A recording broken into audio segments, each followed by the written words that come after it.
Hola, ¿cómo están? Soy Francisco Belaunde. Bienvenidos a una nueva edición de Hablemos del Mundo, hoy 9 de junio.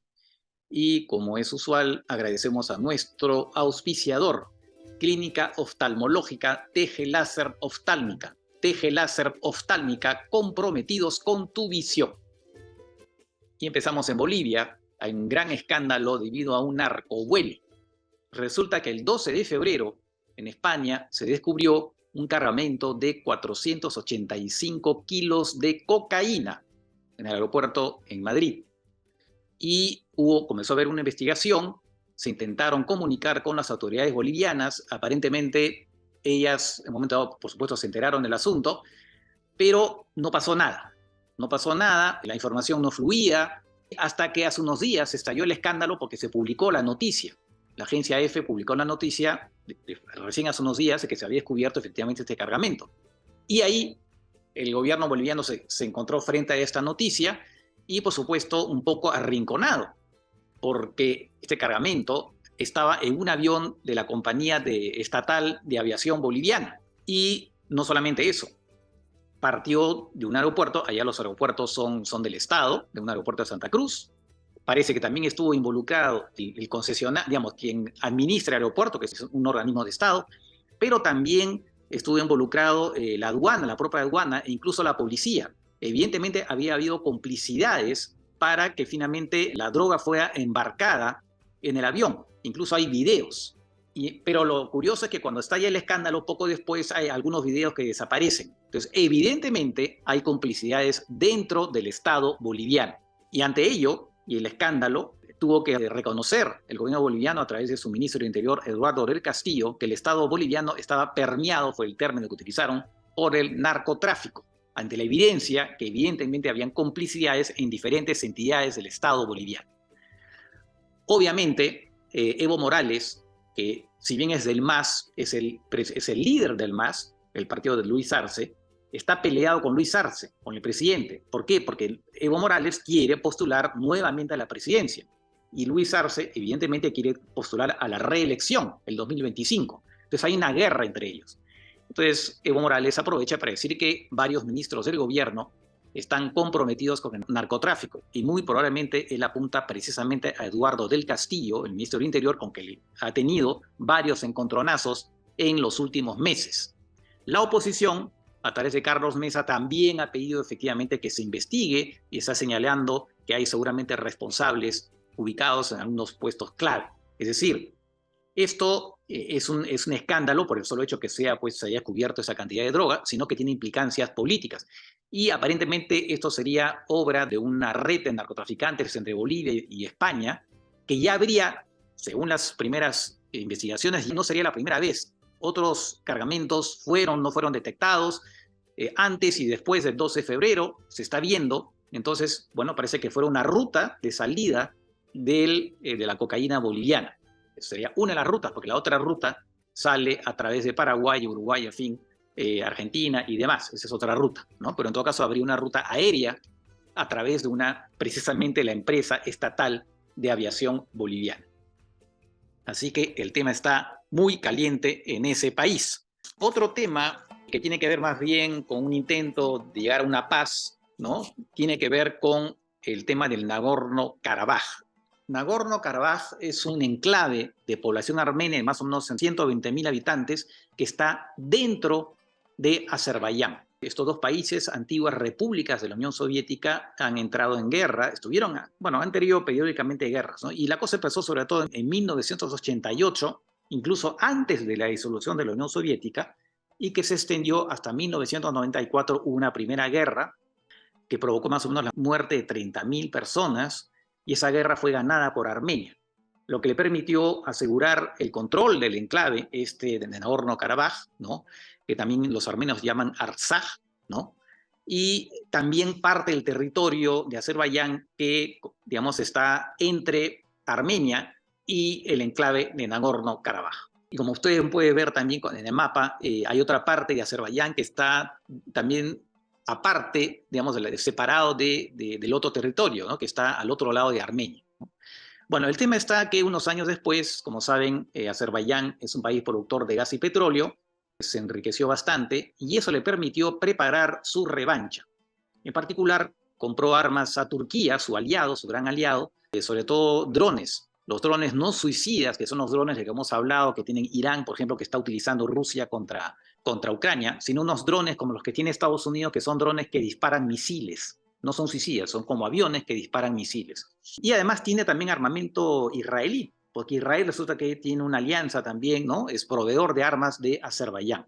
Entonces, con ese armamento moderno, Azerbaiyán el 2020 lanzó una ofensiva en la segunda mitad del 2020 y derrotó a los armenios. Conquistó parte del enclave y liberó su territorio, estaba ocupado por los armenios. Al final intervino Rusia con una fuerza de paz, un cese el fuego, pero la cosa no terminó ahí. Al año siguiente, Azerbaiyán, aprovechando que está en posición de fuerza, comenzó a atacar a Armenia en su territorio. Bombardeos, y además está ocupando ahora alrededor de 50 kilómetros cuadrados del territorio de Armenia. En ese momento, Armenia estaba siendo atacada en su propio territorio, como digo, y debió haber funcionado un tratado de seguridad colectiva del que es parte Armenia, Rusia y otros países. Es decir, Rusia debió haber intervenido en ese momento ya no como fuerza de paz, sino para defender a Armenia del ataque azerí, y no pasó eso. Los rusos se pusieron de perfil y prefirieron estar en una posición neutral, ¿no? Tratando de mediar entre los dos países. O sea, ese tratado finalmente para Armenia no le sirve. Hay una base rusa en Armenia. Los rusos no hicieron absolutamente nada y los azeríes siguen ahí implantados en parte del territorio armenio.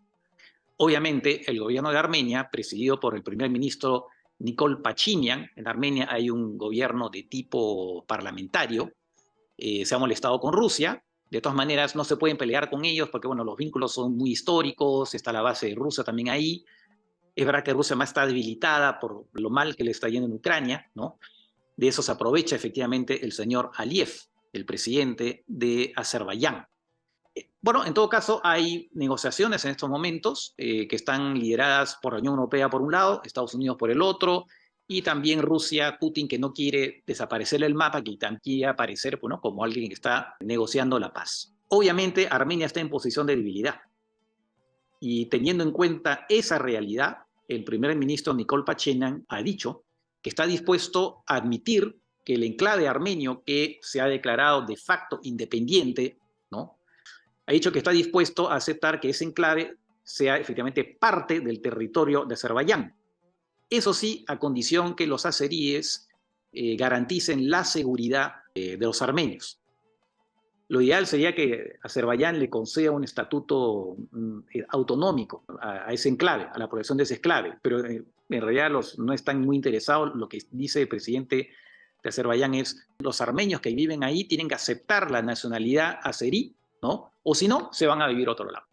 Entonces hay un miedo que haya una limpieza étnica, como pasa en otros lugares, que saquen a todos los armenios, ¿no?, y finalmente se instalen los azeríes ahí. Por ahora están los rusos, o sea que los rusos que están en principio hasta el 2025 como fuerza de paz están conteniendo las azeríes. Pero bueno, con esa declaración de Pashinyan, evidentemente se abre un camino para la paz. Obviamente el gobierno independentista de Nagorno-Karabaj no está contento, está furioso, y parte de la población de Armenia también está furioso con Pashinyan, pero la verdad es que ¿qué puede hacer?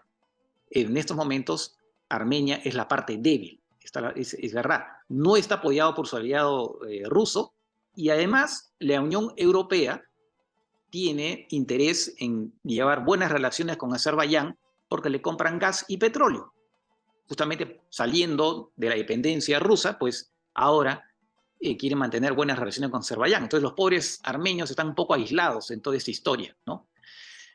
Pero por lo menos hay un intento de, digamos, de que se pueda llegar a una paz. Vamos a ver si finalmente se puede concretar. No es fácil. No es fácil también por razones internas en la propia Armenia y porque tampoco se sabe exactamente qué es lo que quieren los azeríes, ¿no? Eventualmente ellos quisieran también un corredor, ¿no?, que conecte las dos partes de Azerbaiyán, y en estos momentos, por cierto, están bloqueando, aunque dicen que no lo están haciendo, están bloqueando el corredor que conecta el territorio armenio con el enclave de Nagorno-Karabaj, y por lo tanto la población de Nagorno-Karabaj está sufriendo falta de alimentos, de energía, en fin, varias cosas por este especie de bloqueo del gobierno de Azerbaiyán, que como digo, Azerbaiyán niega que esté bloqueando ese paso, esa autopista.